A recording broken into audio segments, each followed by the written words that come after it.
So in this topic, I am going to discuss about government schemes for solid waste management.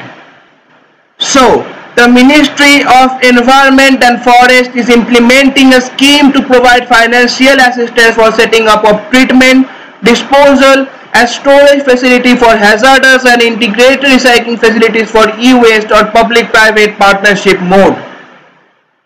So let me repeat it for you. The Ministry of Environment and Forest is implementing a scheme to provide financial assistance for setting up of treatment, disposal and storage facility for hazardous and integrated recycling facilities for e-waste on public-private partnership mode. So what is a e-waste?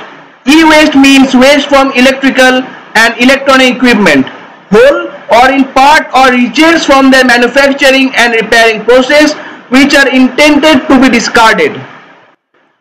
The concept of extended producer responsibility has been enshrined in these rules. So what is extended producer responsibility? Extended producer responsibility is a policy approach under the producers are given a significant responsibility which can be financial or physical for the treatment or disposal of post-consumer products. So as per these rules, the producers are required to collect e-waste generated from the end of life of their products by setting up collection centers or take-back systems either individually or collectively. The e-waste recycling can be undertaken only in facilities authorized and registered with state pollution control boards or pollution control committees. The Union Ministry of Environment, Forest and Climate Change recently notified the new Solid Waste Management Rules 2016. These will replace the Municipal Solid Waste Management and Handling Rules 2000, which have been in place for the past 16 years.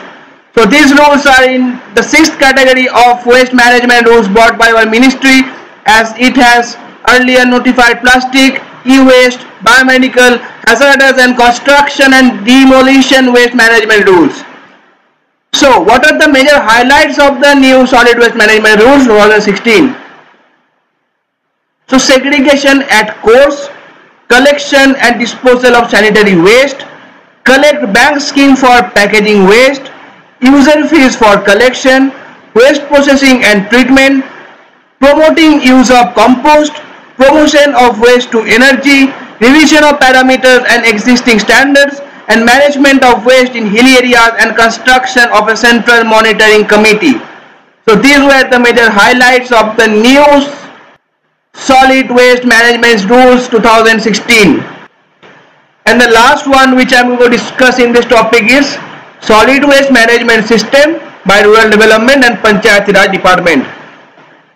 So establishment of a sustainable solid waste management systems in all our villages in a phased manner is an essential need. Initially, a proper solid waste management system with recycling and waste disposal facilities will be established in 2000 select village panchayats. Solid waste management activities in the village panchayats which include collection, removal and safe disposal of wastage with the participation of every member of the village community. So this is all about the solid waste management system by Rural Development and Panchayati Raj Department. So with this, the topic about government schemes and policies for solid waste management comes to an end. I am going to take a recap of what I have discussed in this topic. We have discussed about the Ministry of Environment and Forest implementing a scheme for providing financial assistance for the setting up of treatment, disposal and storage facilities of hazardous and integrated recycling facilities for e-wastes. We have also discussed about the new Solid Waste Management Rules 2016 and discussed about their major highlights.